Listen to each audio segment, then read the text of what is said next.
Good morning. Good evening. Oh my god. It's good afternoon next Declan. Jeez. Oh, sorry. Yeah. Have you forgotten what it's like to co-host a show? I have. All those weeks ago that you abandoned me, and Feels like ages. yeah. We see. I think you did the one previous to my last one solo, right? Right. Yes, I think so. Yeah. So it's been a while since Ben and Declan have been on a roll. It's either been Ben on a roll or Declan on a roll. We definitely are suffering or benefiting from that. Year one, we were so good, and year two, we're like, let's phone it in. It's just, who needs Ben and Declan? One of them will do. Yeah. Who's on a roll? We'll figure it out. Hello, everyone. Hello, everybody. How's everybody doing? It's really hot in Ireland right now. It's yeah, Ben. No, I'm not doing this. It's really hot in my office. It's too hot. I'm sorry. I always wear that. I'm like the Ellen DeGeneres. I wear it casually. Yes. So not a monster. I just wear suit jackets casually. I'm nice. That's where the comparisons end. Yes. Yeah, but all good.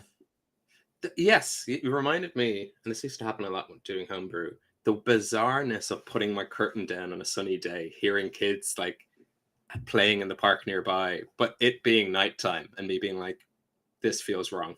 This facade of like late night talk show that I've, built around me is not what I'm feeling, because this loft I'm in is warm. The tea I'm drinking is hot. This jacket is sweltering. But just know that I'm willing to suffer for, could we even call this art? I don't think so. And I'd like it known that I won't suffer for this, but I still think it's art. So, Fair. you know what I'll do? I'll enhance Ben's suffering for art. That's what I'll do. I DM most of your games, Ben, these days, so it's genuinely true. Yeah.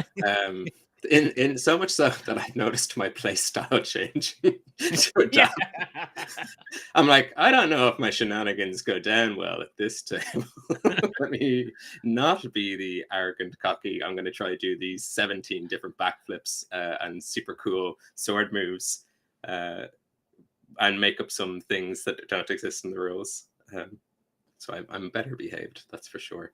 Well, I think that is a kind of we can segue out of that nicely, I think, into what we are talking about this evening, which is the dynamics at the table and like the energy at a table. Mm-hmm. And we specifically want to talk about how that energy changes on where the table is set. So what energy you can expect and what energy do you get at your home game? How does that translate or how does that energy shift when you are playing it live in front of an audience or in a space where there's other games happening around you? And how does that energy shift again when you are now creating it for audience consumption? So you're putting it out there onto the internet for people to watch like this, or if you want to have people listen to your show, and how does it change, or does it even change at all, or are we just flubbing through it?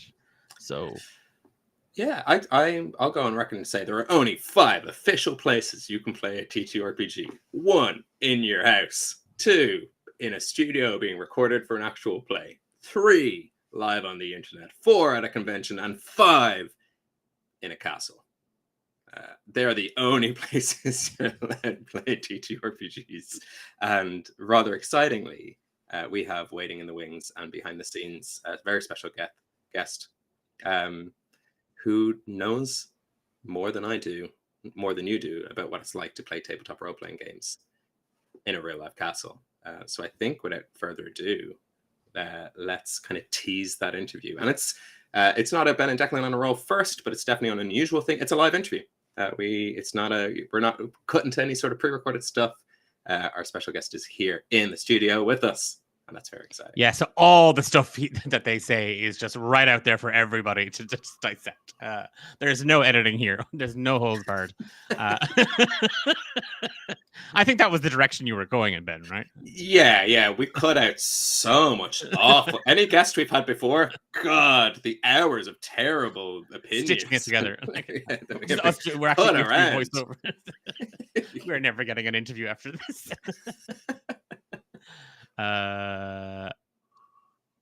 Ben? Does the oh wait, video no, not- I remembered. No, I remembered. I was like, I don't know where I put the video. I found the video. We're back in a second. It was in his pocket.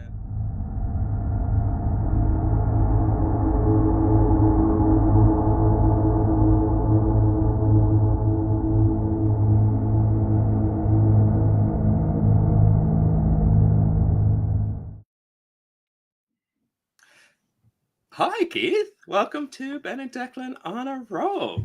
Hello, and thank you for having me. The audience didn't see it, but I quick changed. I was wearing a t-shirt under my shirt, and then Declan took his jacket off. I was like, "Fuck that, man! I rose." Sorry for swearing, but yeah. Yes, so. I'm the voice. Yes. I'm like, Team Declan. I'm not suffering for anybody's art. You can get out. Ben, you can definitely suffer and sweat, but it is. I'm happy to. Yeah. And I also have the heavy blind down, keeping the joyous sun out. So that kind of feels weird. But so yeah, I'm on Team Ben for that one as well.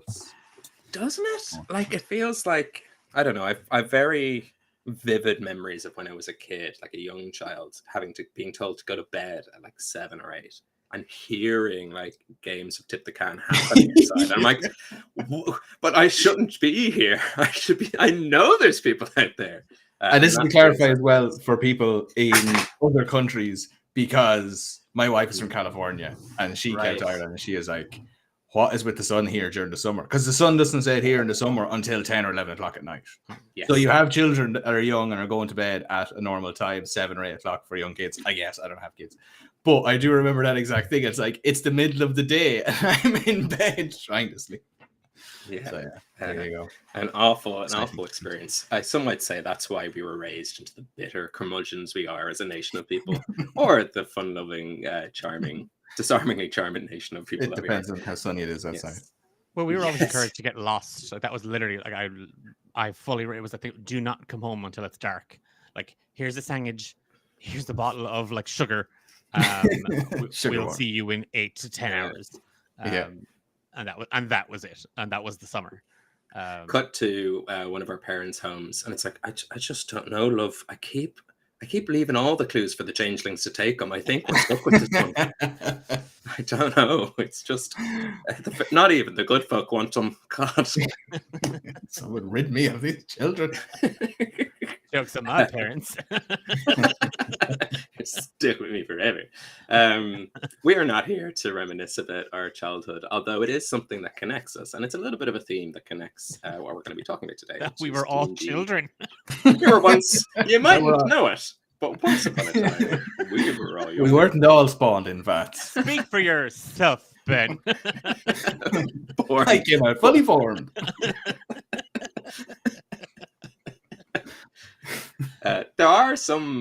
There's definitely some people who give out the energy that they were never children, and there's also some children who give out the energy that they're 80-year-old men and they come out cranky faced. Yes, but that is not what we're here to talk about today.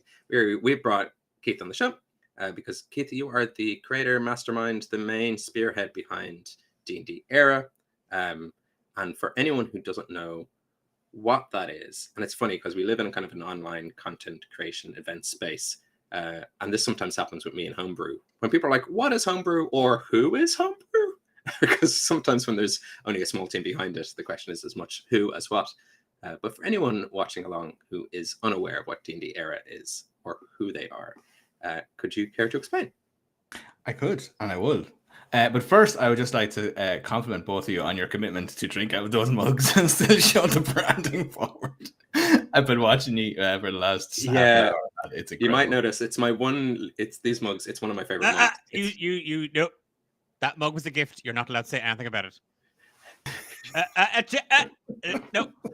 I'll say nothing, but I'll. No, that's fine. You literally no. like as they're lowering your body into the grave, that mug is going in. Like I'm telling you now, like I'm literally. I mean, I won't. He's gonna smash a cup on the I'm gonna have it done. I'm gonna have it done for you.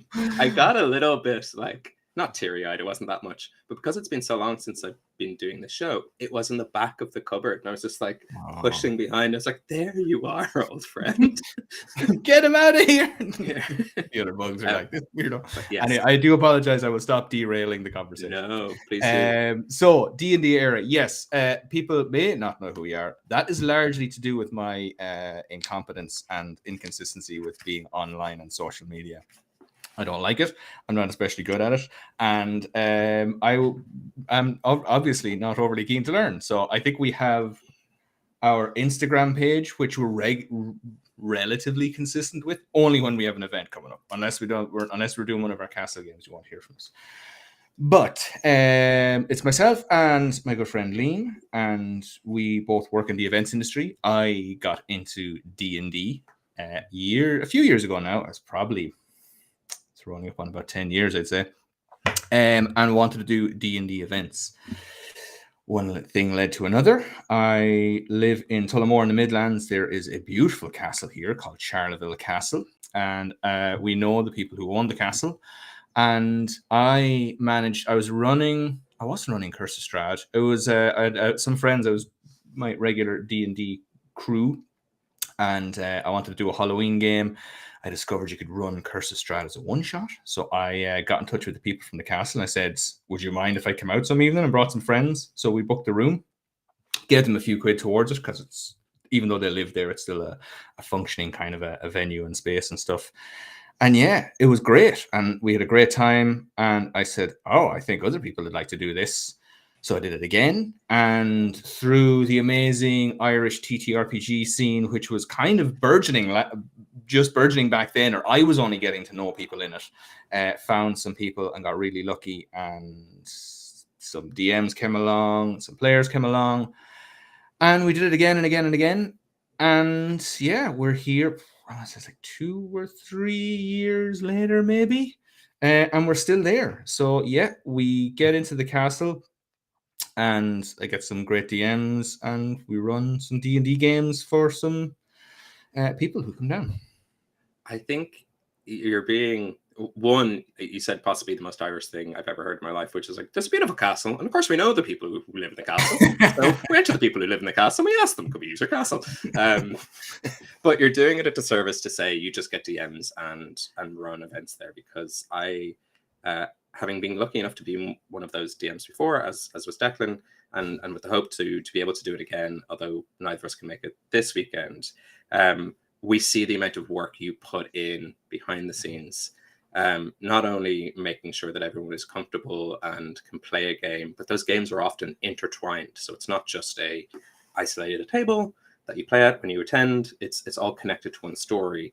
And those stories that you weave, and the kind of real inspiration from our culture and from our lore that you bring into it, whether it's tied to the calendar or whether it's tied to the venue itself, I think adds a layer to this that is more than just I'm playing in a really nice room, because it means more when you're playing, when you're playing at Bealtaine and you're playing an adventure inspired by Bealtaine, when you're playing in Charleville Castle and you're playing an adventure that's inspired by the history of Charleville Castle. There's something deeper there that I think cannot be understated. And knowing that you put that work in, and knowing how impactful it is to players who attend and DMs who attend, it ties into the dynamics at a table and how that can change. Is there anything specific you can tell us about this, what's in store for players this weekend?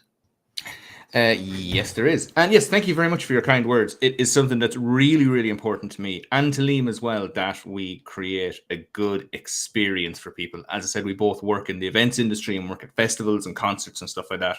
So it is a passion for us, and we're lucky that we have the experience we can draw on to kind of set up, run the event, and then have some bandwidth left to try and like put some icing on top.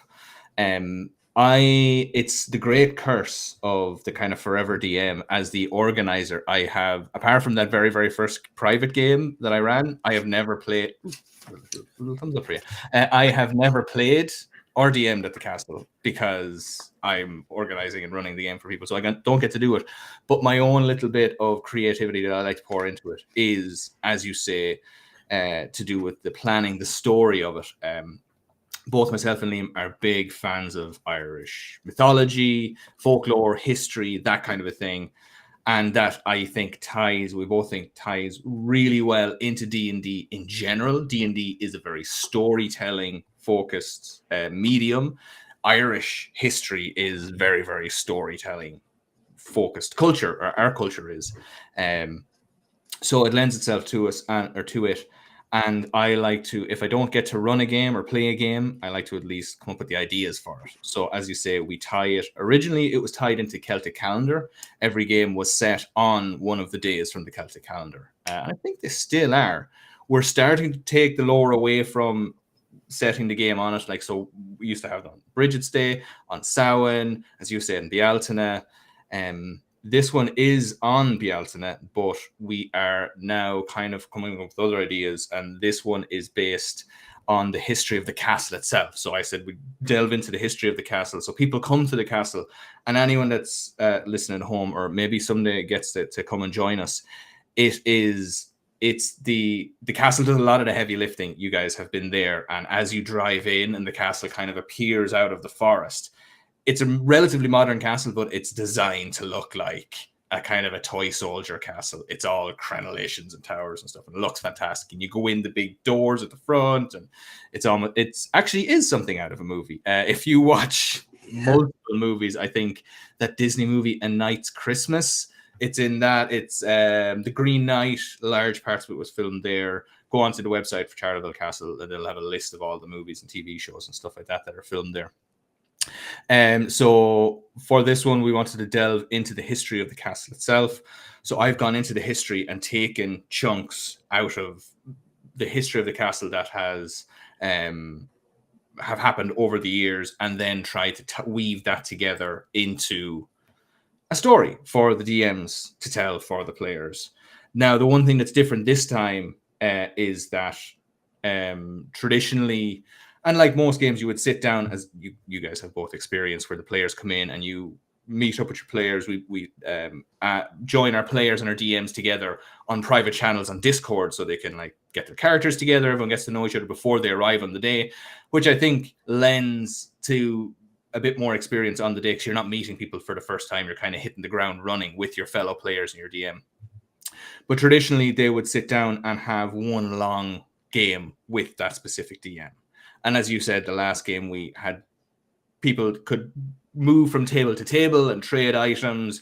We had a big dragon that came in and attacked each of the tables in sequence. So I got one of our DMs painted a massive dragon mini, and I actually just plonked it on the table, and you guys ran the encounter and stuff. This time, each DM is running a separate encounter, and the players would get up and move from table to table throughout the day. So they'll start with one DM, they'll run one encounter, they'll get up, they'll move, the DM will run a different DM will run the next encounter. That's the idea. But we're always trying new things, so whether it'll work or not, I don't know. I think it will. I think it will, yeah, because it's a nice experience for people to... What's lovely about everyone playing in the same space, not necessarily playing the same game in a way, but playing the same experience, I think is a good way to put it, is that after the fact, people can go, oh, did you get this bit? Or did you find kind of this bit out? And we're getting now, as people jump table to table, is, you know, naturally, because it's not scripted, your DMs are not animatronic, like sticking to a script people. Different things will happen each time, and so there'll be little variance, but collectively, as people kind of, and usually people go socialize after, which is a lovely aspect of it. A kind of unofficial part of going to this event is hanging out with everyone afterwards, to share those stories. And it's in those moments that people kind of, I think a lot of people messaged me who weren't at my table last time to be like, hey, Ben, were you the DM with, and then XYZ? And I was like, yes, there was. And I won't mention it. I don't know if I could mention it. I won't mention it, but I think we all know what that was. Because what I brought to the game was a bunch of random Cards Against Humanity cards that the players could pull. So I didn't even know it was going to come up because they pull a card and that prompt would inspire the next part of the adventure. With all that in mind and knowing how much of an experience beyond just playing in a home game, where can people go if they were to either pop along this weekend, if they happen to be watching live and they don't have plans, and as even in the promo, there's a couple of tickets left, or to make sure they don't miss the next one? Is there a mailing list? Is there a place to follow? Is Instagram the best place to go? Yes, it is. Instagram, something. DnD Eire is EIRE. So it's DnD, the letter N. You can find us there. That's where we're quite inconsistent. The reality is we ended up with this, and I think you guys have experienced from playing, it feels like more of a private club when you're playing there, because we only have like 30, 40 players come down. It's a small group. So it does have that fun vibe. So we're not overly bothered about, and we don't really want to like scale it up to where there's like hundreds of people playing, because it would lose that, to be honest. But Instagram is the best place. We do have a Discord. So if you want to get onto our Instagram, I think the link to the Discord might be there, or maybe you can find it somewhere else, perhaps in D8 Dungeon. I try to go across the different Discord, social medias, and all of the different Irish TTRPG groups that we're part of, and spread the word around there. And I do want to give a shout out to all our DMs. We have, I think, the best collection of DMs in the country. We have both of you guys here. We regularly have DMs from Emerald Collective come down. Hearthfire Tales have been there since the start. Emerald Collective have been there since the start. Wayne from Dungeons, or Swords and Sorcery, the Irish Pubcast, has come down. Steve from Dungeons and Naggins has joined us. Emmett from Old Oak Games is going to join us this time. So Dread, we've got the Dreaded DM. We've had Tall Nerd Apollo. We've had the very best in the country, in my opinion. And we're still finding more new DMs to come down. So it's fantastic. But I want to give a big shout out to all of those people for joining us and for supporting us. And it definitely feels like, I know there's the DMs put in a lot of time and effort as well, helping carve these things together. And as I mentioned, we try to, every time we try and do it, instead of, as you said, you're just sitting down at a convention playing a generic out of the box adventure, we try to do stuff and weird new stuff. And sometimes it works, sometimes it doesn't, but everyone always has fun. And to be honest, I think it always works because people are having fun. And once people are having fun, that's all that matters. I think part of that magic of it working is, as much as you create an outline for the kind of A to B experience that people will have, there's so much freedom and creativity for each individual DM to apply their own style. It's one of those things that every time the event rolls around, and before I wasn't able to make it this weekend, I was like, part of me was like, can I just go? I just want, like, can I not, like, and get to play with all these incredible DMs. It's that classic con thing of when you're in, like, say, Merchant's Alley, or you have a stall, you're like, man, I wish I was out there experiencing the con. Yes. And that's only a testament to but the atmosphere, the vibe, the amazing group, like it does have a kind of private members club feeling, because you sort of see the same people there every once in a while. It's a good chance to catch up. You get to grow. We've had a few players who, sorry to go across, but we've had a few players who have been there since the start, one of whom has created a hoodie which has an illustration for each of the games they've been at drawn onto the hoodie, which is unbelievable. fantastic. That's so good. And there's so much opportunity for, like, I know any DM out there, and myself included, is buzzing with, like, different things you can do when you have a space like that. It's like, oh my god, you could do a whole changeling day where people are, like, swapping in and out of who they really are, and it's almost like a werewolf meets D&D, and you have to kind of catch them and they're body jumping, and there's so much opportunity for that, because it's also true to our it's true to our history. We've got the werewolves of Ossuary, so werewolves are an easy thing to tap into. Obviously, Ossuary. We have. I think don't want to throw any spoilers out there, because again, the other side of it is we have 6 DMs running 6 encounters, and because of time constraints, every table is just going to play 3 encounters, so everyone isn't going to get to play all of them. Slight spoiler alert. I think maybe what I really, really want to do after this is myself and the DMs are going to sit down and put these adventures into publishing format. So I think we're going to try and bring an anthology out with the 6 encounters on it, so you can pick it up and run it for yourselves, for your players or your friends at home or whatever. We might try and do something streaming with that when it's released. It's supposed to be it was supposed to be a horror game. Charleville Castle's one of its big claims or its big things, it's one of the most haunted castles in Ireland, and there's a few notable ghosts who will be turning up. But as you said, each of the DMs is bringing a very, very unique flavor to it. So we have some proper scary stuff. I think like Dread, Emmett, Wayne are going to be leaning into the horror side of things. We've got some seriously wacky stuff coming in. Steve is bringing the Dungeon and Dragons energy to it. Hearthfire Tales. I have no idea what that's going to look like, because Dylan and Ryan are running the same game. And anyone who's familiar with Hearthfire Tales knows that Dylan is like a good, fun player, a DM, and Ryan has run their Whispering Ashes every year. Whispering Ashes, which is terrifying. If anyone has to listen to Whispering Ashes, get out there and listen to it. Apart from the story arc, linking the 3 seasons has been fantastic. So there's a lot of chaotic energy coming in. It's going to be very, very interesting. But that's it. Like, everyone does bring their own flavors to it. And for me to see where everyone has gone with the individual encounters has been crazy. I think we've got a fungus vampire happening at one stage, so that's going to be interesting. But yeah, I probably shouldn't say too much. I don't know if I'm given. Someone's in the chat who's running that. Sorry. They'll come up to you. How dare you? You've given away the plot. But nobody else. So there you go. Before we give too much away, because as any group of nerds will do, we'll talk at length and inevitably end up spoiling things. I'll lead us into the end of what I like to call the official interview part until we move into the second half of the show. And the second half of the show is all us chatting about table dynamics, and Keith's going to graciously going to stick around for that as well.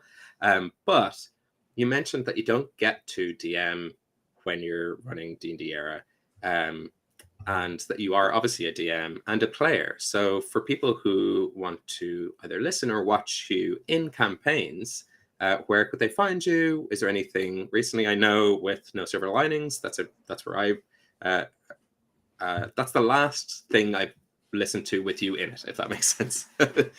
Okay. Yeah, well, thank you very much. Yes, No Silver Linings is the Emerald Collective's podcast, which is written by Mark Corrigan. It is a Call of Cthulhu adventure that is available now at the Emerald Collective's podcast platforms. I guess they're kind of wherever platforms are. You can tell I'm really good with the tech and promo side of things. But it's also very recently just gone up onto YouTube, so you can look for it there. No Silver Linings can be found there. I play in a lot of Emerald Collective stuff. I'm actually playing tomorrow night with Cormac, is running Blades in the Dark one shot tomorrow night on Emerald Collective at around this time. And I've never played Blades in the Dark before, and I've been reading up, getting ready for it. It sounds and looks amazing. I'm very excited. So yeah, one shots there. And yeah, that's kind of it. Conventions and stuff as well. I always have to give a big shout out to AdventureCon.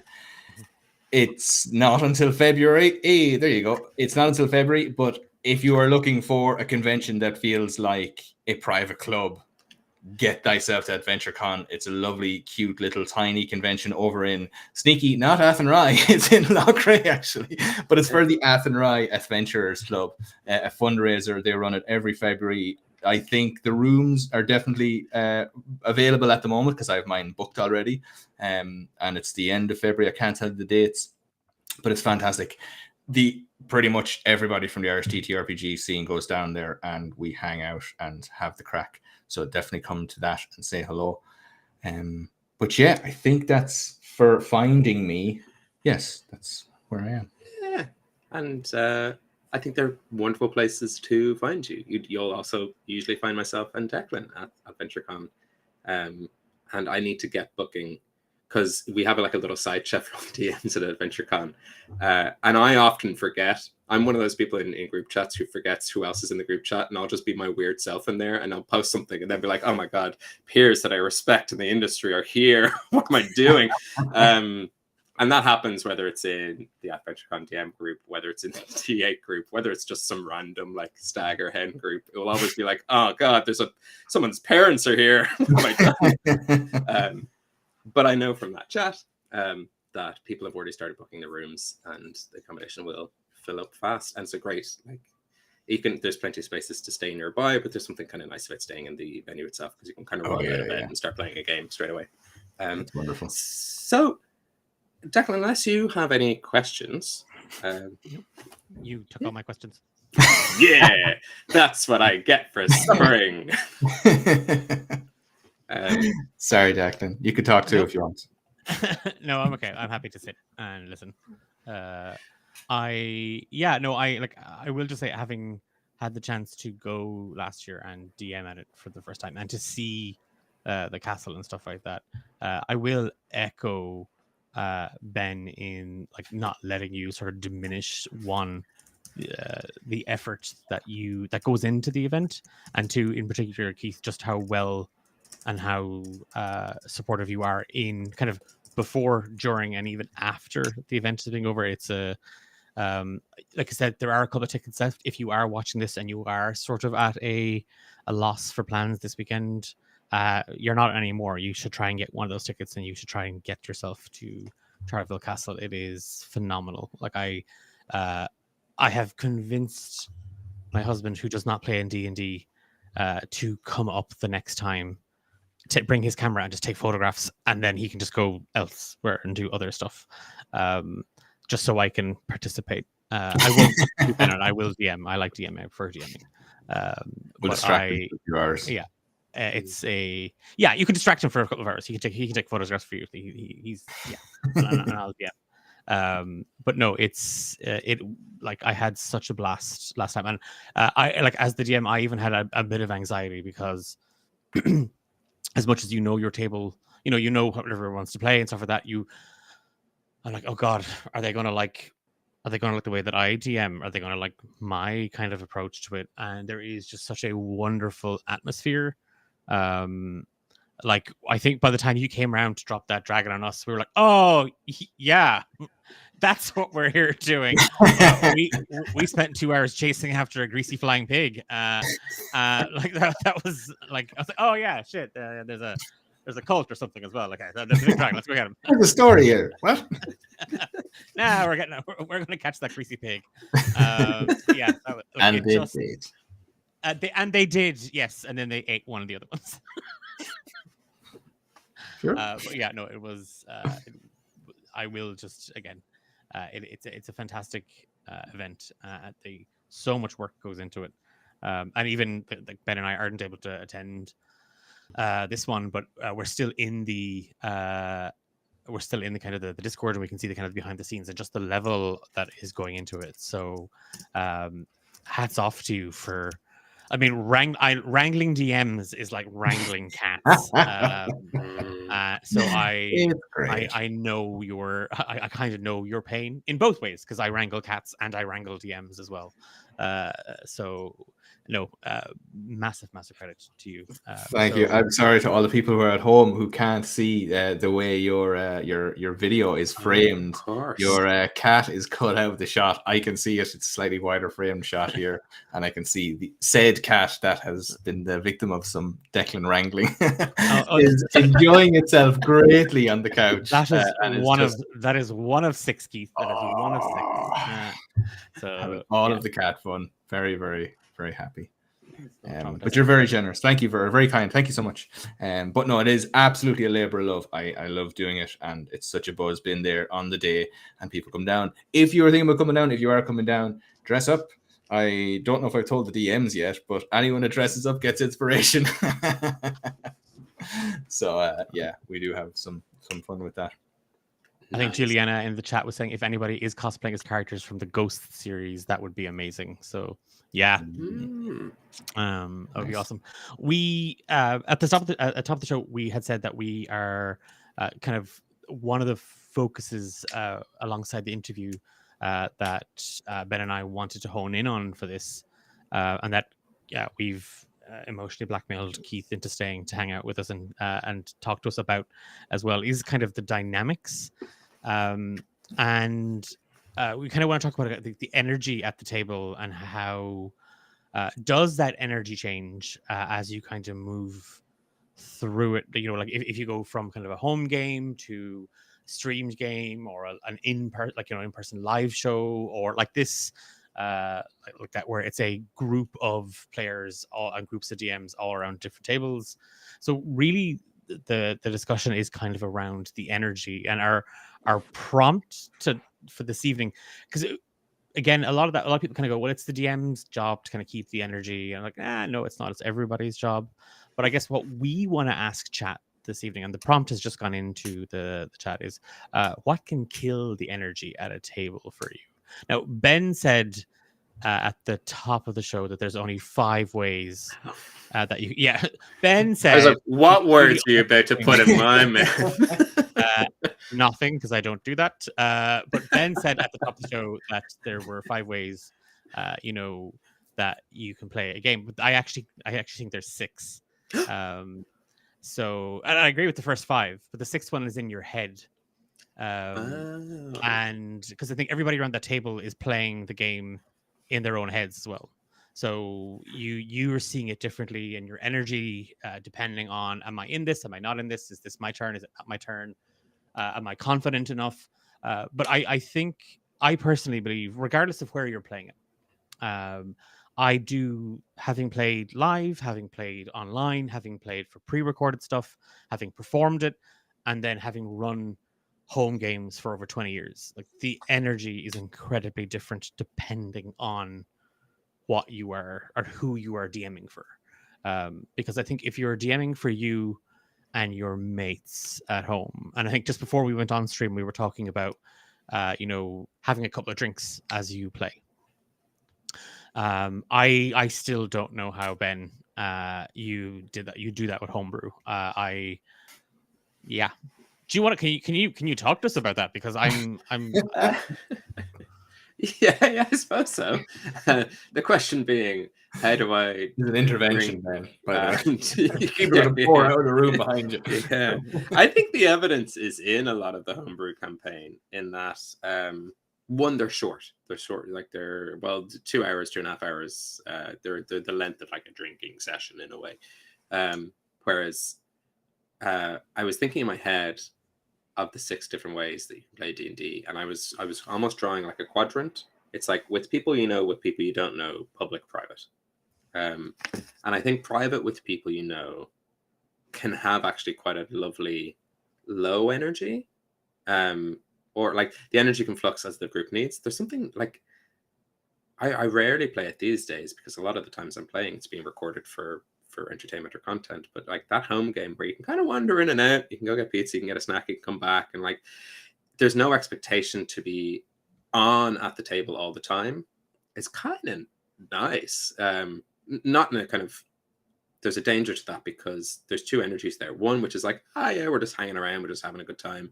Versus 2, the energy killer. And I think, to answer the prompt question, what can kill the energy at the table is when someone's actively disengaged from something in a way that's disruptive. Like going up and getting a beer from the fridge and coming back down, but still being kind of engaged, fine.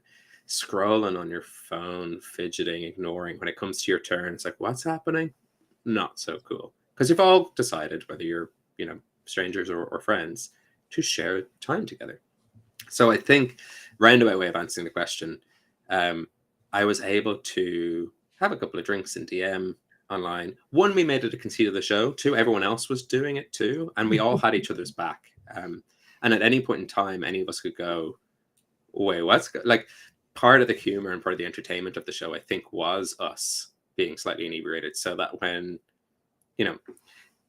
as convoluted DM plots wander, and I'm like, how are these idiots not getting this? And the chat would be like, do you not remember 5 episodes ago? And then like in chat, players would answer and be like, I don't remember 5 minutes ago. Like, I don't know what's going on. And so I think that added to it, that there was a sort of a chaos.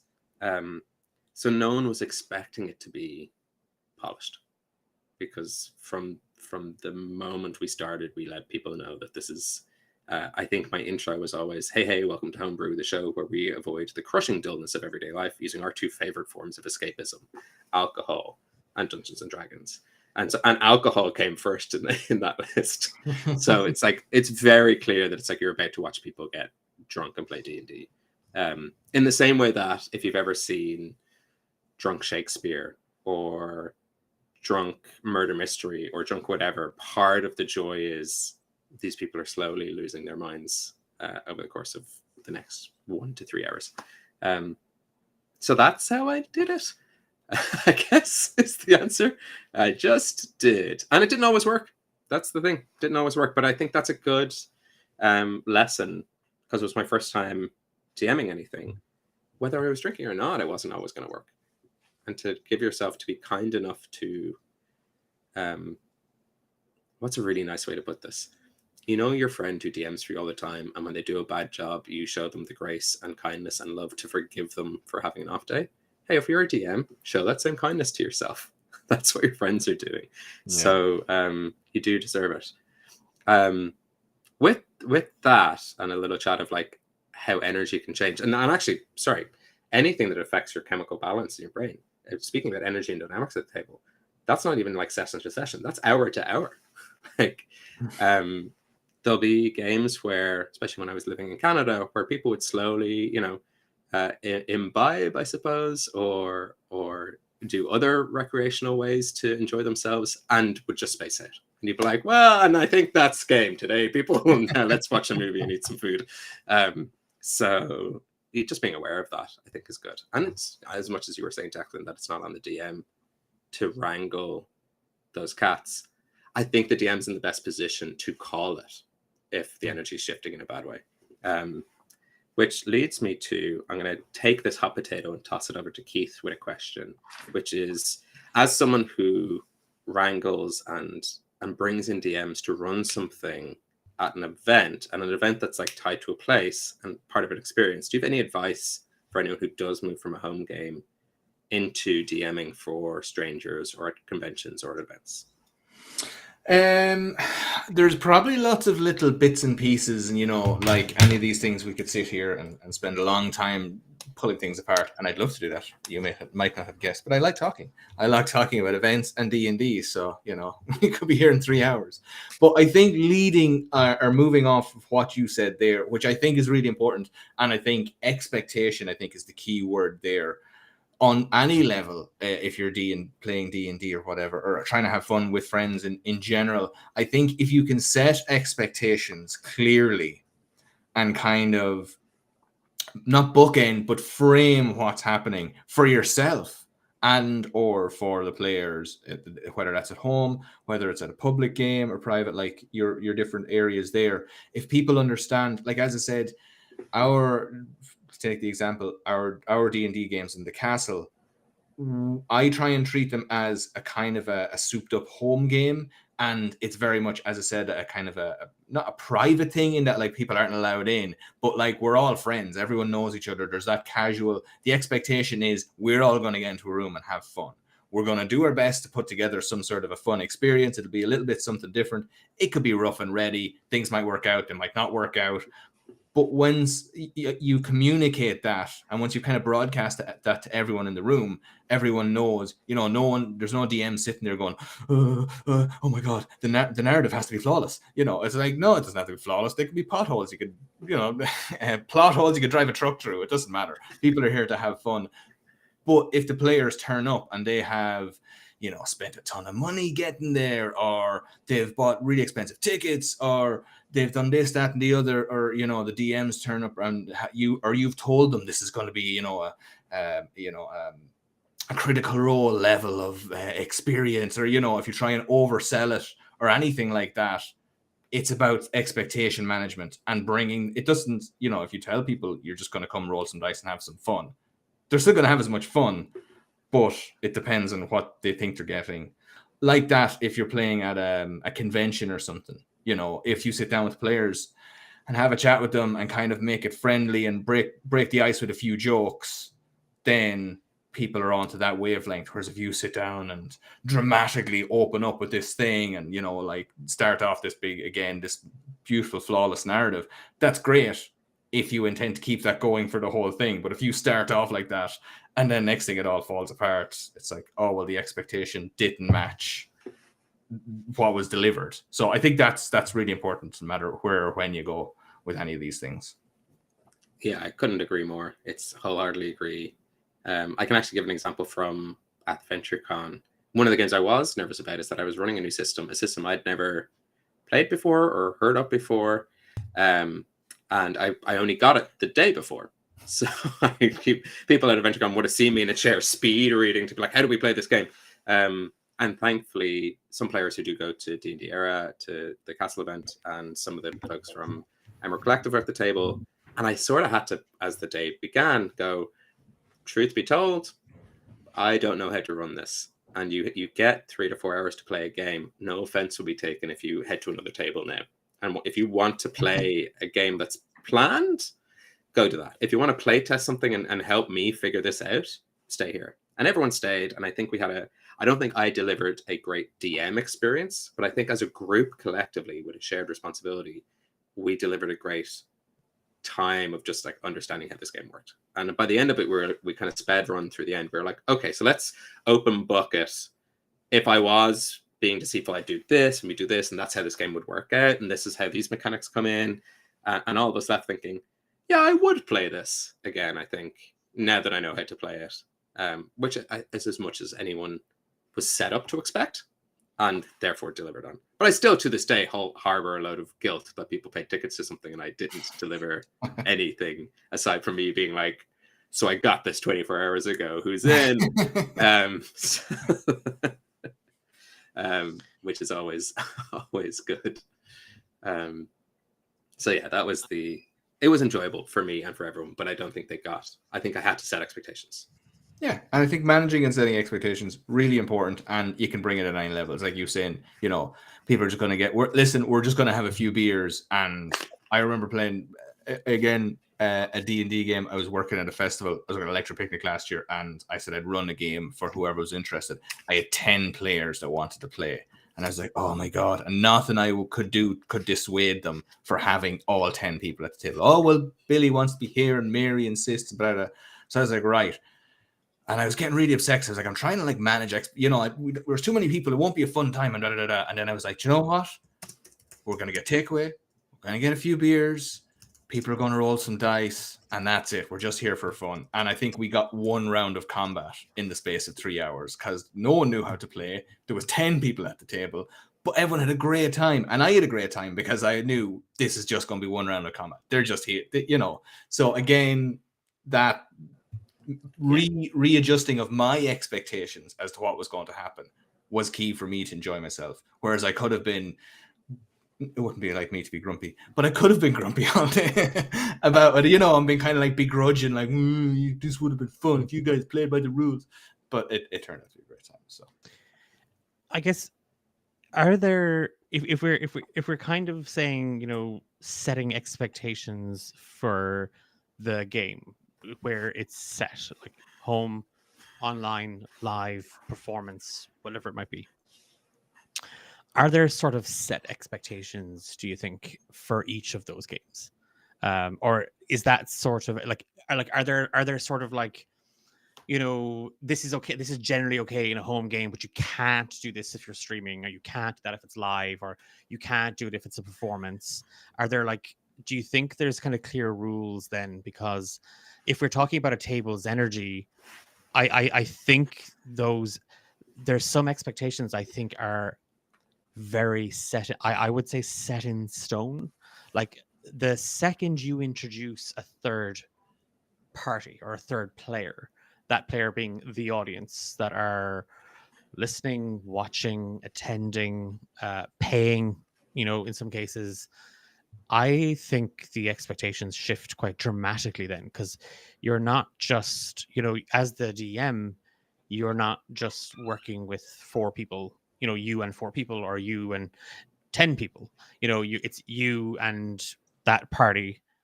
And then there's the party that are watching you. And I think that was something for me when I moved from, running home games for over 15 years and then into an online space that I thought I would be very sort of more anxious about than I actually ended up being, because I I like, again, there, Ben and I have kind of, I think, since we started kind of playing together and starting the show, there's a lot of things that we are very, very, we agree an awful lot on. And then I'm noticing that there are other things then that we're like, we have a very different approach to how you manage that space. Because I'm not the, oh yeah, get up and wander around and, you know, grab a beer and, you know, you can still be engaged, but it's like, I want you at that table and I want you in that moment, even though it's not your and this is a home game. Like, this is like, we joke about it now, but there's a very famous incident in college. I don't know if Louise is here because she can attest to it. But where a player, the player burst into tears because narratively, her character was about to, and it was just bad dice rolls, combat, so on and so forth. And she started crying. She's like, "No, please don't kill me. It's my birthday." Like, yeah, and like, we occasionally that gets thrown into a group chat every now and again, and we're like, "Yeah, remember that, remember that." And please don't kill me. It's my birthday. Yeah, it's my. And I do realize, and I have kind of reconciled with the fact that I do have more of how do I phrase this nicely? Intense expectation. I think that's an unfair way to phrase it. It's the sense of, if we were both inviting people over, you'd invite people over for a dinner party, and you would have put a lot of effort into, like, here's the spread, here's the thing, here's the events we're going to do. Whereas I'd be like, yeah, like, thanks for coming. I'm just about to jump in the shower, so like, make yourself at home or whatever. And that vibe, I think, describes our home game vibes a little, because we put, like, I think the reason I feel good about, like, getting up, stretching out, walking around, is because in a home game, that expectation, I feel, is a little lower, of like, oh, we're just going to do a fluff thing. We're here to hang out together. The game is sort of secondary to the hangout. Whereas for home games with yourself, and I think this might be fair to say, the hangout is secondary to the game. Yes. 100%. Yeah, and I think you're dead right. There is definitely, like, once you enter into the sphere of performance, that shifts dynamics instantly. Because, like, the first rule of D&D, as I think we've talked about for the entire episode, and the biggest takeaway, is that everybody at the table has fun. You're there for us all to have fun. And that level of fun can be whatever you want. It can be we're all getting drunk and someone happens to roll a dice in the middle of it. Or it can be we're all here to engage in this narrative, and we are going to build this world and keep it alive with our very souls. And whatever that is fine. Mm-hmm. But if you're performing, that all becomes secondary to the performance. Or if it's not secondary, the performance is a very, very close second. So you're now playing to an audience. And at the table, people getting into, like, you know, really complex mechanics of, like, well, that's a +3, and what about you using the +4, and was that this, you know, that can be fun for people playing at the table. But to sit and listen to it can be extremely boring, you know. So there's things that work. It's like, I always think of it like taking a book and turning it into a film or TV show. There's things that just literally won't work from moving from one media to another. We mentioned Game of Thrones earlier on. That's a great example. Like, they chopped at least a third of the characters out of that because you couldn't fit them all onto the TV show. Like, they wouldn't actually fit in the show. So like that, when you're doing it with a game, or a D&D, from a home game to a performative game, now you have to go and say, oh, well, it's, you know, if you're at home and your character is kicking ass all the time, that's fun for you. But if you're watching an actual player listen to a podcast, and you're just listening to this one character being brilliant all of the time, it's like, well, that's not very narratively satisfying. I want them to lose, then I back them, and now, you know, I'm engaged, or whatever. So the rules do shift and move around. I also have to apologize because it is really hot in Ireland, and I am sweating to tie up my hair. I'll be fucking naked by the end of this thing. No. I promise I won't. You're okay. So. I think those 2 tickets sell. Once we sell out, I'm taking a shirt out.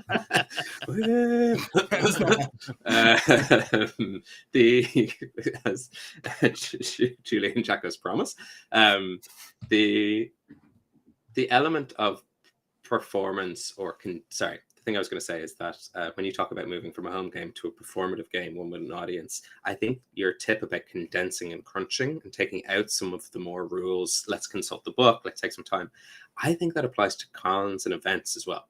It's like, it's the fast pace, it's the dramatic, it's the boom, boom, boom, boom, boom. We're hitting the beats. Don't worry about it. We'll check it later.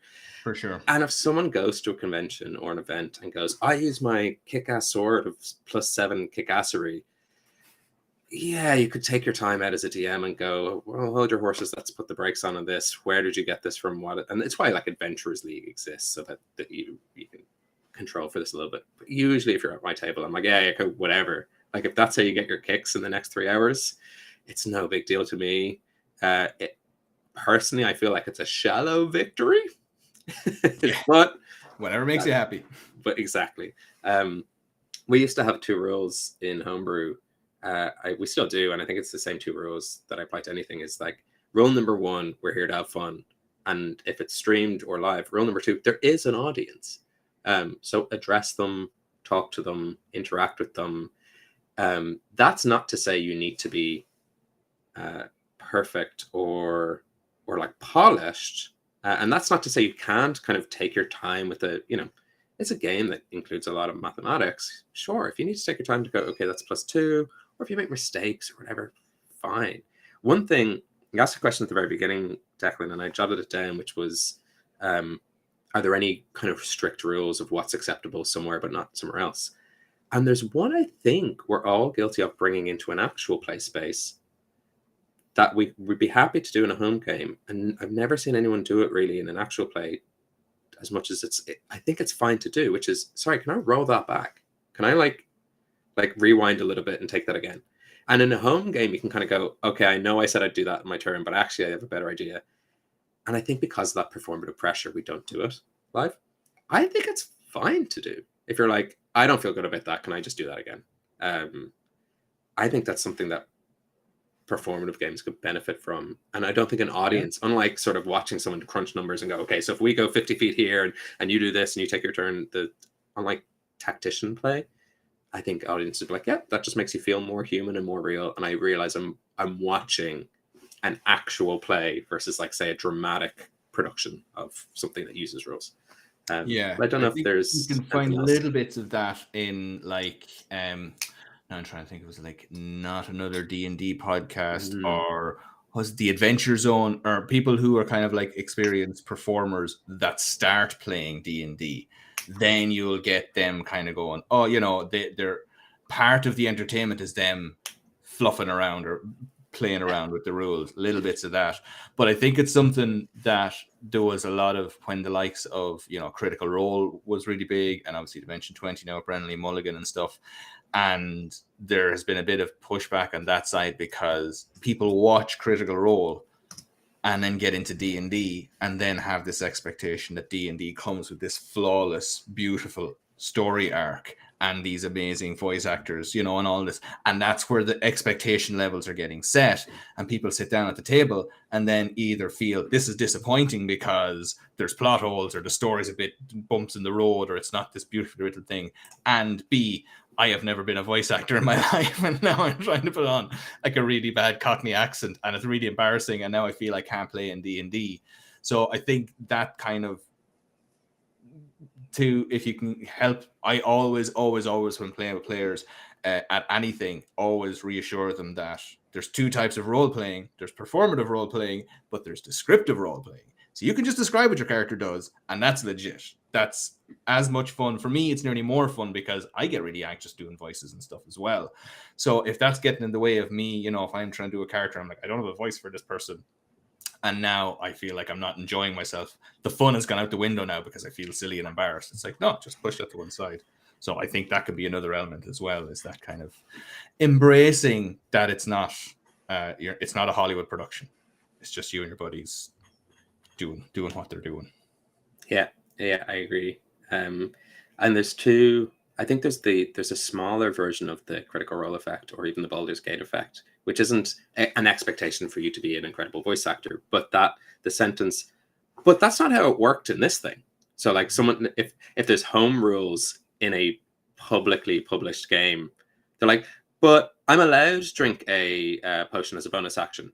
It's like, well, like, and if you're at a game where it's like, well, technically, rules as written, it's like you're not, and so that can often change an energy at a table. I think where suddenly it's sort of like if someone's unwilling to adapt to that specific table's ruling, even if that specific tables is we play by the fucking rules here, which very few tables do, but some of them are. It's like it's exactly this. We're going to do it beat by beat.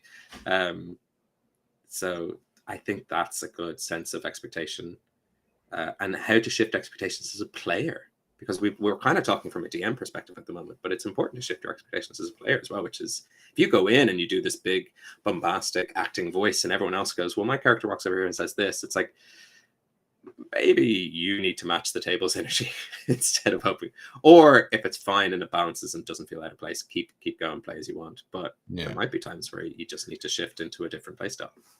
Yeah, and I think that's important to note as well if we're talking about playing at conventions rather than your home game or even live performances is kind of a different animal as well, because you're playing with other people that potentially you know, or at least that have a bit of experience. But when you're going to a convention, if you're DMing at a convention or if you're playing at a convention, chances are you're sitting down at a table, complete strangers. Nobody, you know, there might be one or two buddies or something, but chances are you're doing all these different people are going to be there. And whether you're a DM or a player, it's really important to be able to kind of, especially for a DM, to be able to read the room very quickly and see, because there's this not a misunderstanding, but a lack of awareness that different play styles are as valid, but might not be complementary. So you might have one person that's like, I'm here for the story. My character can die, and I think that's great fun as long as it's narratively satisfying. And another character is there saying, my character has to win. My character has to do really well, and they have to survive to the end. And if my character dies, I am not going to enjoy myself. And those two people are completely legit, and it's okay for them to have that fun. But if the DM isn't aware of that, or if doesn't manage those expectations, then those two people can really mess up each other's fun. Do you know what I mean? And understanding that and being aware of it, I think is really important. There's Matt Colville has some great I think it's Running the Game YouTube videos, and he does one about different types of players. And if you're a DM and if you're going into a convention, it's well worth watching because he explains the different types of players and kind of talks about not dealing with them as if like they're problem children, but again, you know, if someone wants to come in and just shoot everything or kill everything, that's their fun, and how to kind of manage that and make sure that no one else is ruining anyone else's fun. Because I think that's the big thing, is to make sure no one's stopping other people having fun, which is really important. Ben, a little while ago, you were, when you were talking kind of about the energy at conventions, and that's sort of like shooting from the, it's that, the rules don't matter as much because it's so quick, it's so fast paced. Like taking that and then managing those expectations. Like I've said it every year at AdventureCon, and I said it last year at DnD Eire, like DnD Castle. The very first thing as the DM when you sit down at my table is I'm going to very quickly introduce myself, and I will turn around and I say, just for the record, I am totally comfortable doing absolutely ridiculous voices, and I am overly descriptive, and I will fall into tangents. Here's two things that you should know. One, you can ask me to stop, and I will adapt to that. And two, there is no expectation on my part as the DM or as another person at this table for you to match that. So if you want to, because I like a table where it isn't six of us all trying to be Meryl Streep. Because again,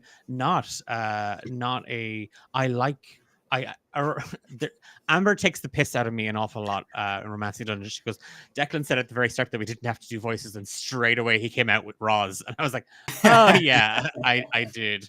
And I had no intention of doing a voice or voices for the podcast, and then it was just like, oh fuck it, I actually really enjoy it. And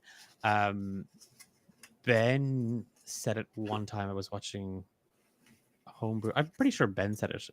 I'm pretty sure you said it on a Homebrew Quest, but you've no problem playing a fool, like as in like comfortable playing.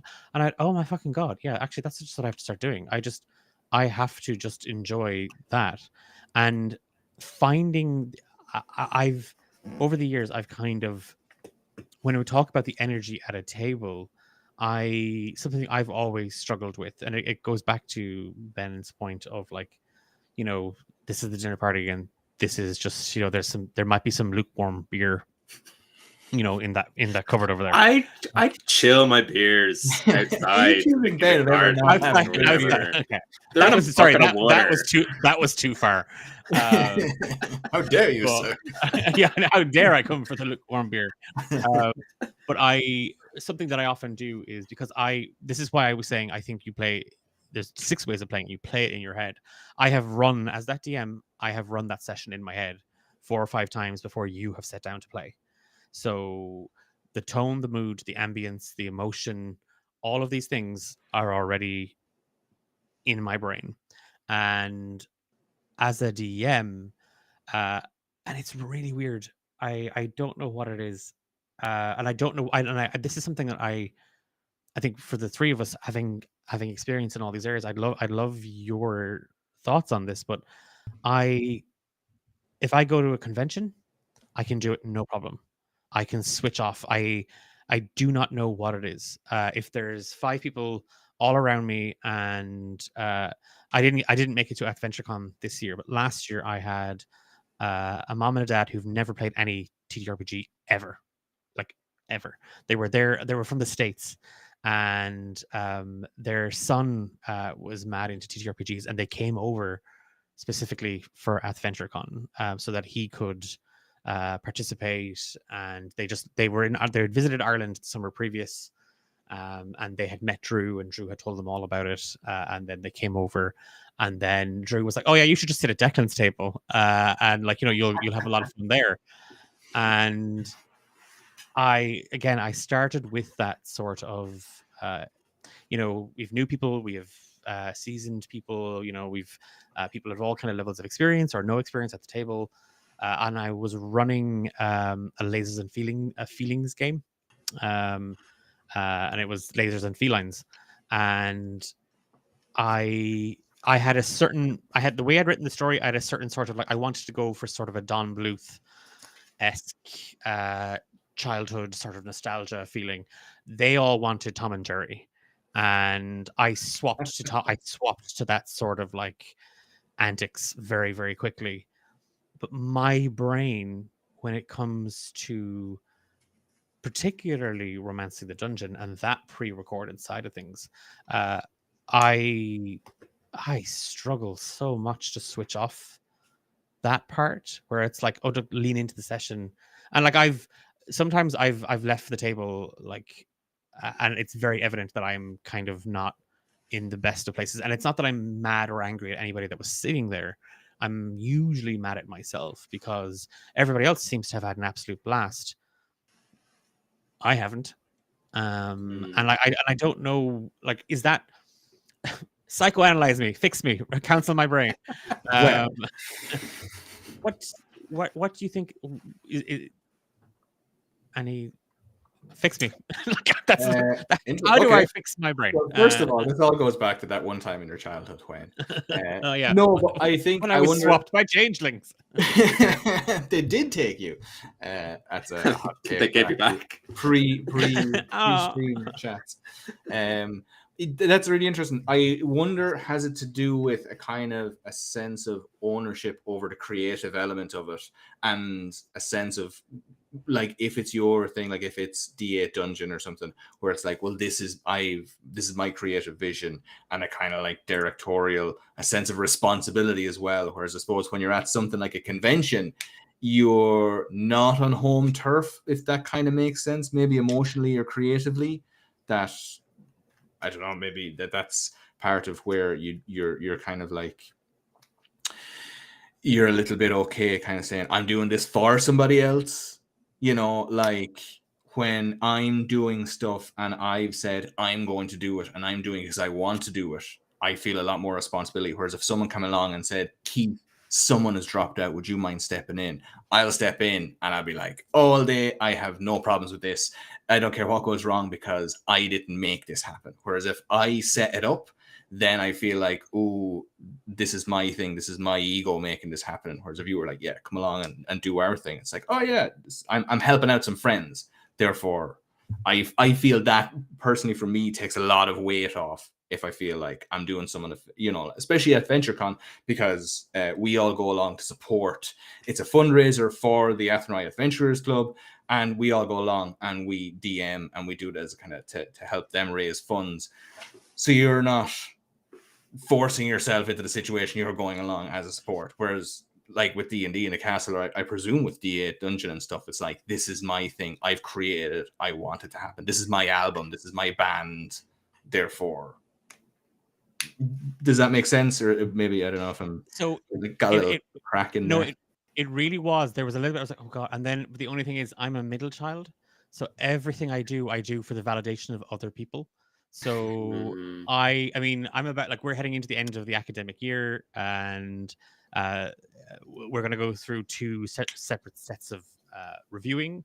And like, I am one of the only teachers in the building who goes, God, I hope they audit me. I really hope they audit my work.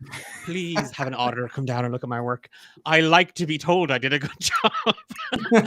So I'm like, oh, there's definitely something to that, I think, where it's where it's not, I guess it's not my baby. So I mean, I kept an eye on it. It's fine. Here you go. The baby's back to you.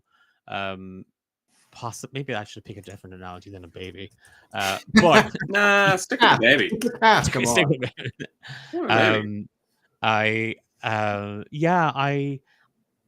There's a part of it I definitely think, Keith, that's resonating a little bit.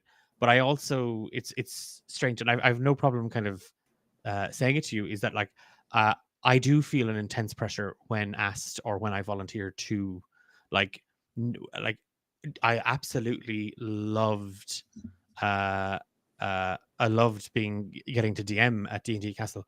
The anxiety before, during, and after was very present, and like if you could just give out gold stars at the end, that would just completely fix a lot of what that is. Like, I just like everyone gets one, but I think that would help. I do think the energy shift is really, really different, and that's the one thing for me.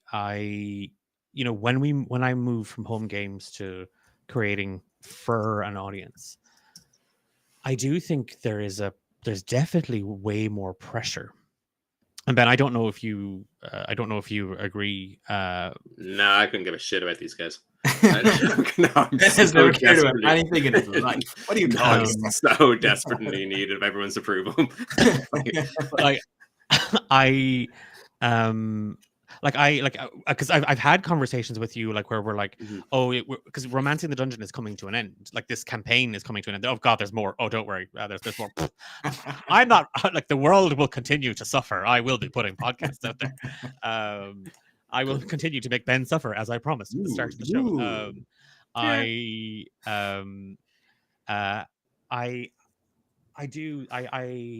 worry about, like, because I've had conversations about, like, kind of the narrative flow, and I worry about, like, are people going to think that, like, this just happened too quick? Because I find myself, when I'm consuming other TTRPGs, other actual plays, other content in general, like I finished Hacks. I finished season 2 of Hacks there at the weekend, and at the very end, I was like, what? What? Like, you there's like, you need 3 more episodes here, because this just feels, and bam, finale. I'm conscious of my pacing. I'm conscious of I need to tie this thread off, and I can't have that. And there are some threads that I'm like, no, that's a campaign 2 thread that I'm dropping there. So that energy for me, and I think it's that sort of that creator energy. And I'm sure there's plenty of artists, there's plenty of writers, there's plenty of musicians who create just for themselves, or like, I did this is for me. Oh, you liked it? Great. I kind of don't care. I would love to have that mindset because I don't know if that exists. I remember going to a couple of like talks and workshops. People were like, yeah, just create for yourself. Like if someone enjoys it, they enjoy it. I was like, wow, how do I do that? Like, what pill do I have to buy to get me to start thinking that way? I don't mean to throw any shade, but I think what you need there is rich parents. Oh, okay. I think you need someone where no expectations and there's no need for this to be successful, to pay bills or anything. I think you need a supportive system around you that lets you just frolic and create. And I mean that with all the love of my heart for artists who feel that way. And I don't think it's the only way to feel that way, but it definitely has a bang of it. Doesn't hurt. But there is something that you did say there that I think I have thought about before. I used to play music in bands a lot. And I remember years and years ago, small town, and everyone was playing music and bands were forming and breaking up and all. There's a lot of music in the town. And I remember there was one person and they just thought they were the greatest thing ever. They were so glad and proud of their own abilities. And I remember thinking that person will never get better because they're never, they're not practicing, they're not striving to get better. And it's this blessing and curse that I think comes with being creative, is that if you set out, say, you write a song or you do an episode or something, the idea you have at the start comes from your ability level. By the time you've gotten to the end, your ability level and your standards have risen. So you will never be satisfied with what you do because the work and the experience it takes to create it has increased your understanding and your ability level. So by the time it's created, you want to go back to the start and do it again, but you have to chop it and put it down and put it away. Otherwise, you're just into this loop. So you will, unfortunately, I'm afraid. The upshot is that you are a talented and great creator and will continue to be so. The downshot is that you will never shake off that sense of constantly being disappointed with what you've done, constantly going, I should have done that better. I wish I did this. You have to make peace with that. Has to be the first and foremost thing you do. You will never, ever be satisfied. Sorry, Declan. But that's it. But if you can make peace with that and be like, listen, I'm always going to be disappointed, but we just chop it off. Like Bob Dylan wrote a song every single day because he knew like they're all just, some are going to be great, some aren't going to be great, etc., etc. But you get on with it. And I think that's, for me, that's the mark of someone being very good at what they're doing, is that they're always dissatisfied because they've gotten better. Every time they did it, they've gotten better than the last time. So I don't know if that'll help. Some scant consolation. No, I do. I think it does. I think that energy is kind of a blessing and a curse. Like it is that thing of like, oh, I'm always going to want to strive to do better. And in my position, like in my career, my day-to-day kind of career, I work with a lot of young people, and they'll always sit there. I've had conversations over the last few years where they're like, yeah, but it's not good. It's not. So, yeah, but did you enjoy it? Did you learn from it? Did you? Yeah, I did. Yeah. Well, then it is good because there is value in what you have done. And then the second piece of advice is, 10 years from now, 15 years from now, you're going to look back on that and kind of go, oh, wow, I made that. And God, wasn't that great? That was so much fun to pick that up and to do those things. Like I don't know what again, it's that kind of that hypocrite side of it where I can tell, someone like Ben and I talk quite a bit about role playing and stuff like that. And I'm, oh no, Ben, do you like this, either. I was like, why don't I ever give myself that advice, or why don't I ever listen to that advice that I've just told my friend about? Oh, about imposter syndrome and all those things. If it helps, I don't listen to you either. So, and that's why we have. And that's on me. Yeah, that's my own ignorance and foolishness not to take your advice. But no, and I don't know, Ben. Like, is it like, where are you at with that energy and like the dynamic? I think it's funny because I'm hesitant. Keith said something that was a lovely kind of tonal show ender, and in that sense of like, there's the pros and cons, and you'll always strive, but actually there's a value in that. And it's it's a double-edged sword. Just know which side is worth cutting yourself on. what I was thinking as you were chatting through tonally is, and it's not an analysis, and it's not helpful, and it's not even advice, it's an observation. The DM is the only person at the table who knows what's going to happen next in some shape or form. They've got prep, so they know that, well, I really need to get them here. And before I get them here, I really need them to be emotionally and tonally on board with that. And from an audience point of view, when you're creating and playing a game, and there is that audience they're consuming, you don't want that whiplash of like, whoa, that tonally shifted. But I think the moments we probably remember most from shows we enjoy is when the DM just kind of take a step back and go, these idiots don't know what's coming. And so that the tonal shift, and because you're in control of the editing and you're in control of the production of it, as the Romancing the Dungeon Party muck about, you can start to like bring in some ominous little things underneath so that the audience is aware. Because ultimately, for us at the table, it doesn't matter if we're on board yet. We will be the moment that big bad turns up, or the moment it's kind of like, and you open the door and the person you thought was protecting it is gone. And you're like, no, we will have to shift to your tone at some point in time, because we would be bad role players if we kept the goofs up when something serious happened or something dark happened. And I'm often guilty of keeping the goofs up when something bad and dark happens, because I refuse to give up the goofs. But that's where I think when you kind of step out of the table and go like, I really tried to set a tone here and just no one was on board, and we had to shift, and I didn't get the kind of episode, because in your head, you'll not only have your session notes, but you'll sort of have an episode arc. You're like, okay, this is the dark arc, and it's going to be like this. And we're always going to muck that up, because the natural energy, and it goes back to what you saw in Homebrew, where it's like, I don't mind being the fool. I often, weirdly as it sounds, picture like a piñata version of me, which I just hand over to players and go, yeah, kick the shit out of this for a while, because you'll enjoy it, because it's like that person of authority, let's bring them down and let's kind of like really razz on them. It's really fun to razz on your DM. Like, it's just because it's kind of, it's like a little kitten biting at you. It's never going to be like strong enough to hurt, because it's like, well, the DM's kind of all powerful. So it's like, yeah, you can get your digs in. Like, I'm just going to screw over you guys with story and plot. So I guess what I'm saying there is, if it helps in times where you're going, well, I went over the session and this isn't the way it's meant to go. It doesn't mean you need to pivot into our energy. But what it does mean is you probably need to take a step back, let us run out of steam a little bit, and then just go, right, I'm going to smack them when they least expect it.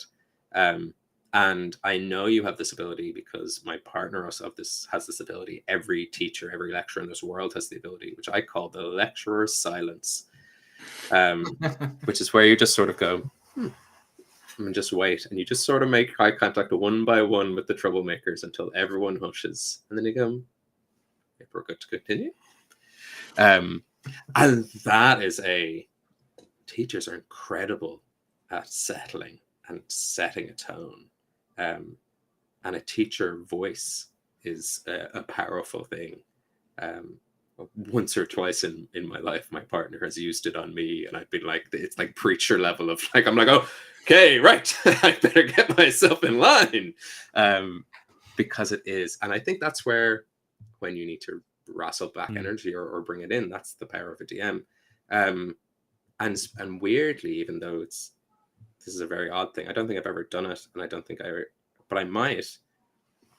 If I was really struggling to kind of wrangle that energy, get it back, I think I'd just sort of push my laptop away. I think I'd get up. I think I'd want to go get myself a beer, come back to the table, sit back down, and then just be like, right, we're good to play. Because that would be enough of where are they going? And it's the DM's equivalent. Often the advice they give you is like, just roll a bunch of dice behind your screen eventually. But I think that's a bit like A Boy Who Cried Wolf. You can only do that so many times and not follow through with it where it's still effective. But just literally getting up and going, I'm just going to pop to the bathroom, or it's different. It's a little bit difficult for us, because obviously we're on a bit of a deadline. It's recording day. Every minute and every second matters. And when we're there, we're there. But yeah, that's That's really interesting. I've never thought about doing that as a DM as a kind of an energy reset, because I've often found when I'm running my home game, even, you know, and stuff's happening, I feel like I haven't had a moment to process what's going on, and you're kind of the classic of like putting tracks down in front of the train, you know, and then we go for a break. It's like, okay, let's take 15 minutes, you know, we'll go and grab a cup of coffee or whatever, you know, and chat to the wife or whatever, and then come back and be like, now I'm in, you know, previously, up until we took the break, I was kind of reacting and things were going badly. And then during the break, I was thinking about it. I was like, oh, actually, you know, instead of that guy doing that move, he could go over here and then that guy could go there, you know, whatever. So I've never actually thought about doing that as a DM. And I think there's a little something, I think we need to like start up a DM thing where it's like, it's okay to step away, or, you know, like a t-shirt or on a mug on the front of it. And we could have a thing where it's like, do you know what? I need to remember that in order for me to be the best DM, I'm just going to take 5 and then come back and be like, now I know where we are. Because again, like that, we see Critical Role, and even the stuff, as you say, it's edited and stuff like that. So a lot of stuff that are reference points, like D&D games are little islands or pockets around the world where no one gets to see them. It's not like going to a sports game where you know exactly what happens at you have no idea what's happening at other tables. And then your only reference point is the stuff you've seen, the professionally broadcast stuff you've seen. So you think, now I need to do this. But I think like being okay to step away or take 5, I'd never thought about doing that, Ben. And I think, to be perfectly honest, that might be stuff I might intentionally start incorporating into my games, even my home games, to just be like, I need to chop out of. I've locked into some weird energy, because I think to be a DM, you have to be very empathetic or empathic or whatever you call it. You have to lock into the players and stuff. But sometimes you can get onto a bad stream and get caught into like this weird energy of like, oh, that player said something, and now I'm in this kind of like locked horns with them, and now it's like I want to like, you know, punish them for not liking my character or not choosing the right door or whatever. It's like, no, I need to break that. But you're also in the middle of trying to juggle 10 balls and have 3 plates in the air, so having a soft reset or something, that's a really, really interesting thing. I am definitely going to take that away and have a think about it, because that's definitely something I think I might be incorporating into stuff. I think also making sure it's not like a, I think the challenge there is if you got up, went, like, it's only to go get something, get a glass of water, come back. It's only that kind of little bit, because if everyone goes, oh, are we taking a break? You could sit back and go, no, I was just getting a glass of water. We'll take a break when you know, when we all decide to take a break. I was just, you guys were busy. I wasn't needed. Like, I'm coming back. Or I need to check a rule, guys. You guys talk amongst yourselves, plan the next couple of things. I need to grab my camera, or I need to walk away and have a think about this rule or this ruling or something, you know. That's really cool. I like that. You made me think of something that you could incorporate, which is to grab, if you're kind of like, you've lost the run of the energy in the table, but we catch the eye of another player, we could always just go walk into the room with them and go, remember that history check, like a couple of things. Well, you actually, if you've been thinking about it, it actually means this. Just give them a little tidbit, bring them back to the table, because then it gives them the ability to go, guys, I've actually learned something from the GM just there. Which is, it feels like a good, I think I've subconsciously stolen that from how Blood in the Clock Tower works, where like the storyteller pulls people out and like gives them information, then puts them back into the game. But a good mechanic to use, because you ultimately are the, you know, you should need this, or you kind of nudge them towards the tone.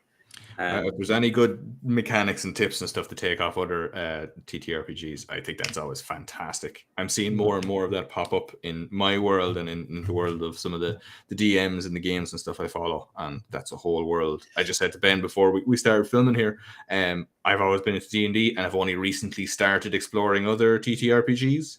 As I mentioned, Blades in the Dark first game tomorrow night on the Emerald Collective channel with Cormac, so I'm really excited about that. But finding these things and you're like, this is a genius idea, this should be you know, and picking these little things up. Clocks are going to be something you're going to take into every game from tomorrow's stream. They're a lot of fun.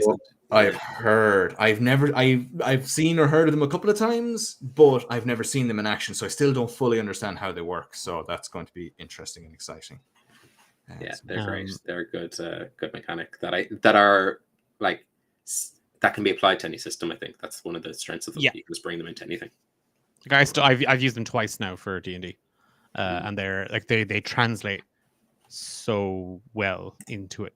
The other thing, like to kind of go from Ben's, even if it's one of the things where you don't want to get up, silence is one of my favorite tools. And it's not I'm sitting there pouting. It's no. I mean I recorded a solo session with one player last week, and I sat for about 10 minutes, and I didn't do anything. I let her like just dwell on what was her situation and talk about it and voice it and let them figure it out. Let them, because this is a collaborative storytelling game, and I am someone who I love to describe and I love to paint that picture, but I'm really good, I think, as a DM when it comes to combat, because I hate combat. Of like, oh, is there a barrel in the corner? Yeah, oh my god, there's barrels. There's a stack of barrels. Go get them. And then that's the painting that I often kind of let them do, is like paint that scene for combat. Because God, if we get all heavy lift our way into combat, great. But in a situation where I like that, the party are just like that, they're going off the rails, and it's just sit in silence and let them go for it. But I also find silence is a really wonderful tool for letting people interact with each other, in sort of, particularly in that sort of like, that first session, you will all meet in the tavern, the atypical describe the tavern and then shut up. Let them move around the tavern.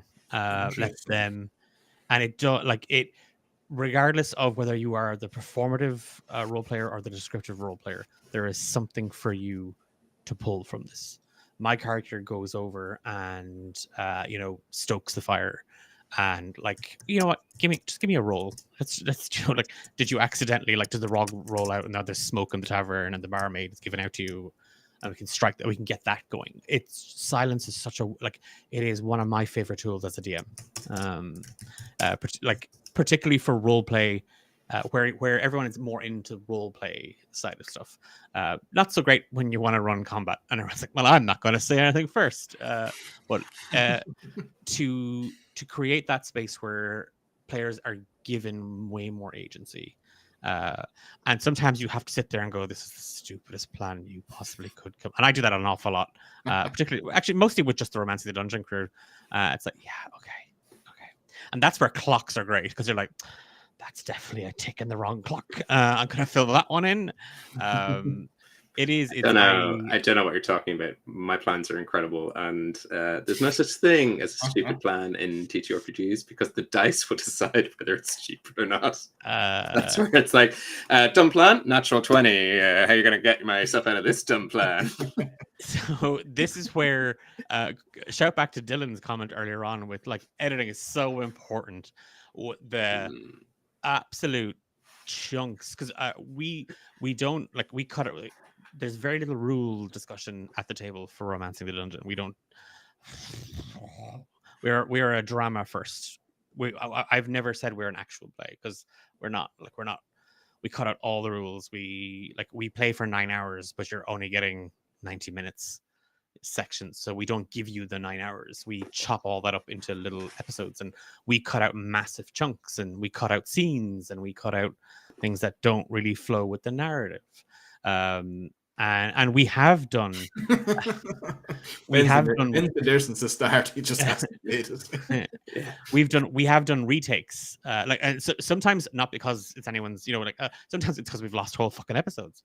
And we've actually just, the file's gone, and we have to redo that episode, and I have to rewrite it because I don't want to because we won't get that same energy. So I have to we have to do that 3 times with one episode.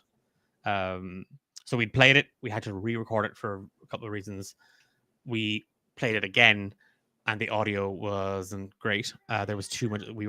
Ben got us a space to record, but there was too much reverb. Cat crying in the background, does it? God, go back and listen to some of the episodes. There's a cat crying in a lot of them. But the and then so we did it. So we did it a third time, and like the third time was the usual setup, but we've now had to write the scene differently again, and play it out differently, because I don't want to copy the same energy. We won't get that same energy back. So it's why we always kind of down the route. Romancing Dungeon is an audio drama first, actual play third or fourth. Yeah. And again, but letting players retcon. No, I mean, my character died. No, we're not retconning that. Like that's this isn't you're not loading the save file there, Janet. Like it's character died. I'm talking I stumbled into this, and actually I don't think my character would have done that. Is it? I know it's just happened. Is it okay to? Can we just go back? 100%. Yeah, because it's in a scenario where we're either pre-recording or it's a home game, or even a live game at a convention like D&D in a castle, AdventureCon.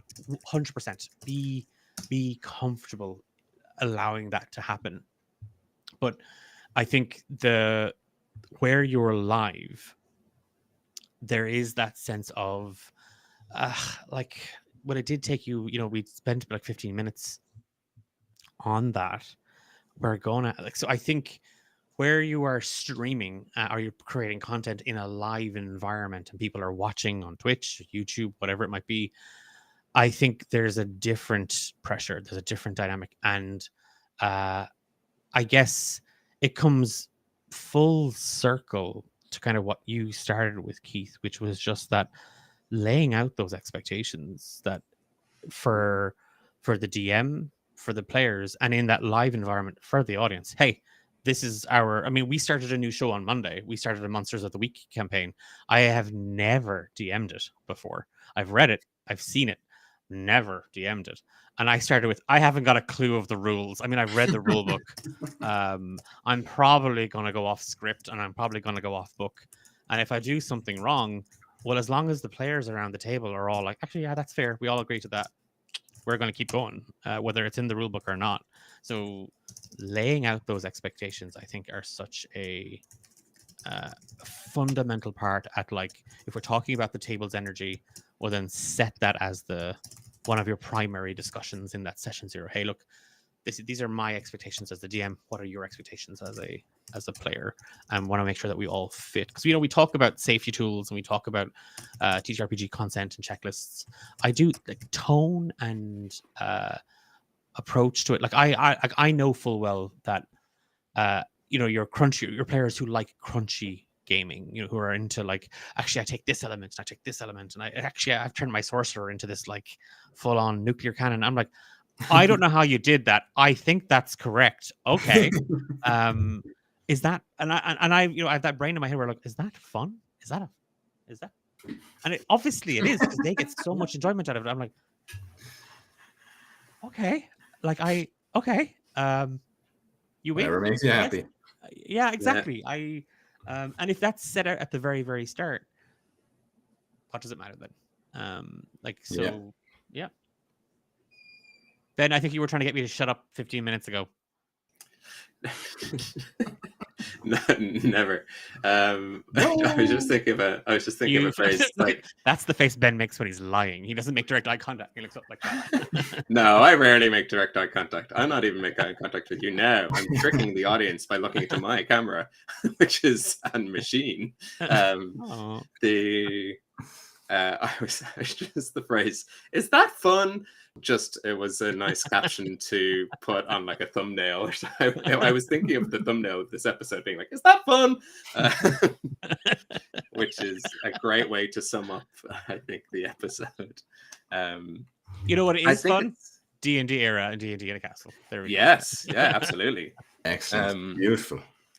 It's not all we have time for, as you've come to learn, we could talk for hours, but it's all we're willing to take from your time, I think, is a good way to put it.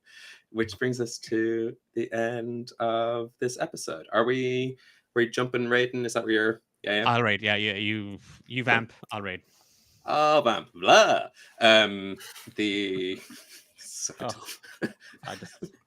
I set myself up for that one. I can't even be mad at him. No one's fault but your own. Yeah. You invited me in, and there's one thing Okay. No, I'm speeding up this whole vamping. Well, speaking of vampires and speaking of horror and speaking of haunted places, as we do know, Charleville Castle is the most haunted castle in Ireland. There's plenty of spooks and ghosts and things to find that go bump in the night. And you could find yourself there this weekend for D&D Eire's event, running over Bealtaine, but connected to the history of the castle. Head over to D&D Eire's Instagram, which we've linked in the chat, and you'll be able to find it there to get yourself tickets if you're around this weekend, but also to stay in the loop about potential future events that are coming your way. Is there anything before we jump over to another stream, Keith, that you want to, any closing thoughts? First of all, I want to say thank you for sticking around for the second part of this show. That was really nice to kind of have that third dynamic to bounce stuff off. I thoroughly enjoyed it. Thank you so much for having me. I always enjoy chatting with you guys. I would like to thank you both for having me. Thank you both for contributing to the Irish TTRPG community. I'm a huge fan of both of your works and of collective group stuff as well. And yeah, just thank you so much for having me. Thanks for promoting the event. Thanks for being a part. I know you guys can't make it this time, but thanks for your support, your very kind words. I will get you a big, huge gold star next time. Declan, you can have. Ben, you can have a gold star as well. I'll take most improved. Tried hardest. yeah. Turned up. That's fine. Was here. And Keith, I will make Ben's character suffer on Saturday and Sunday. Thank you so much. Appreciate that. I have Emerald Collective are live streaming at the moment, so I think we might bounce over to what we're doing. So I'm gonna don't go anywhere. We're gonna go raid. But yeah, we're back again in 2 weeks' time. We're back on Monday though for the next episode of Saving Grace, where I'm having a crap ton of fun torturing players in a haunted house. So of my own design, which is great crack. And I get to make up the rules. We'll see you. Ben and I will see you soon. 2 weeks. Maybe. Yeah. We'll be around. Bye.